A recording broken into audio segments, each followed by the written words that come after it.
تو یہ عموماً مشاہدے میں بات آتی ہے کہ کوئی شخص کسی حاجت ضرورت کے تحت آئے، اس کی توجہ ہوتی ہے، وہ اس وقت کسی بھی چیز کو پک کرنے، سننے،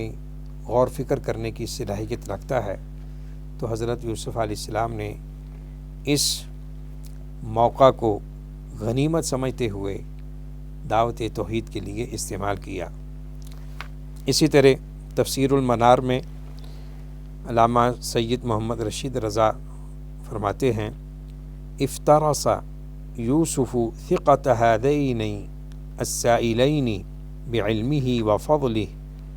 واصغائہما لقولہ واہتمامہما بما یسمعان من تأویلہ لرؤیاہما،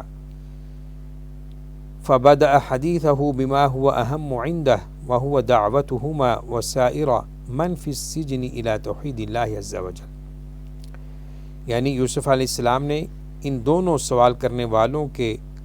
ان کے علم و فضل کے متعلق اعتماد اور خواب کی تعبیر معلوم کرنے کی خاطر ان کی توجہ اور دھیان سے فائدہ اٹھاتے ہوئے اپنی گفتگو کا آغاز اس بات سے کیا جو ان کے نزدیک زیادہ ضروری تھی، اور وہ بات ان دونوں اور جیل میں موجود باقی لوگوں کو اللہ عز و جل کی توحید کی دعوت دینا تھی۔ دوسرا عربی پیراگراف کا ترجمہ یہ ہے، اختصار وقت کی خاطر وہ میں نہیں پڑھ رہا۔ دعوتی اعتبار سے اس میں یہ حکمت تھی کہ اس دعوت کے سمجھنے اور قبول کرنے کی استعداد میں سب سے زیادہ مضبوط اور قریب ضعیف، مظلوم اور فقیر لوگ ہوتے ہیں، تاریخ اس بات پر شاہد ہے، اور اس دعوت سے سب سے زیادہ بے پرواہ اور دور آسائشوں میں زندگی بسر کرنے والے متکبر لوگ ہوتے ہیں۔ تو بہرکیف بات کرنے کا مقصد یہ ہے، جو محل شاہد ہے اس واقعہ میں، کہ یوسف علیہ السلام نے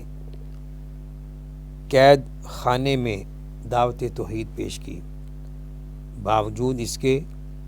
کہ وہ ایک مظلومانہ انداز میں اس ابتلا اور امتحان سے دوچار ہیں، لیکن آپ اپنے مشن کو نہیں بھولے۔ آپ نے یہ نہیں سوچا کہ یہ دو آدمی ہیں، ان کو دعوت دینے کا کیا فائدہ ہے، بلکہ آپ نے ان پر ترکیز کی، توجہ دی اور اخلاص کے ساتھ ان کو دعوت دی۔